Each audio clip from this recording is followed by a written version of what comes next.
نبی کریم صلی اللہ علیہ وسلم تشریف لائے 6 ہجری ذی القعدہ کے مہینے میں صلح حدیبیہ ہوئی.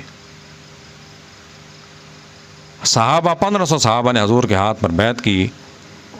صحابہ جنگ کے لیے تیار تھے کہ آج ہم طاقت میں ہیں، ان سے جنگ کریں، لیکن حضور نے معاہدہ فرمایا، صلح فرمایا. حضور واپس تشریف لے گئے. جب حضور واپس تشریف لے کر کے جا رہے تھے تو سورہ فتح نازل ہوئی. ابھی مدینے نہیں پہنچے، راستے میں سورہ فتح نازل ہوئی. فتح کی نوید سنا دی، انا فتحنا لک فتحا مبینا، ہم نے آپ کو فتح عطا فرما دی. فتح مبین، سچی فتح، صرف فتح. فتح مبین کا کیا معنی ہے؟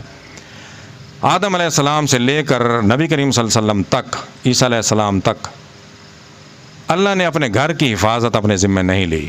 یہاں تک کہ کفار نے بت رکھ دیا اللہ کے گھر میں. 360 بت، ہر قبیلے کا اپنا بت، ہر دن کا اپنا بت رکھ دیے. جب فتح کی نوید سنا دی گئی تو فتح مبین کا معنی یہ ہے کہ اس کے بعد اللہ تعالیٰ نے قیامت تک اس گھر کی ذمہ داری لے لی کہ اس گھر میں اب کوئی بت پرستی نہیں ہوگی. آپ کے پاس رہے گا، آپ کے غلاموں کے پاس قیامت تک رہے گا. تو جب سورہ فتح نازل ہوئی تو حضور نے رات کو قیام فرمایا کرتے تھے طویل، تو قیام کو حضور نے بڑھا دیا. حضرت عائشہ نے عرض کی حضور کہ اب تو آپ کو فتح کی نوید سنا دی گئی ہے، خوشخبری سنا دی گئی ہے فتح کی، اب آپ اتنا طویل قیام کیوں فرماتے ہیں؟ آپ نے قیام کو طویل فرما دیا مزید. حضور نے فرمایا عائشہ افلا اکون عبدا شکورا، کیا میں اللہ کا شکر گزار بندہ نہ بنوں؟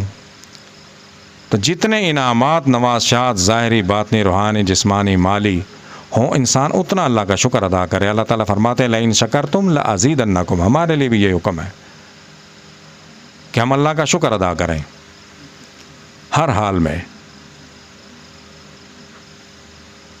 تو دعا ہے کہ اللہ تعالیٰ دنیا میں آخرت میں اپنے شکر گزار بندوں میں شامل فرمائیں.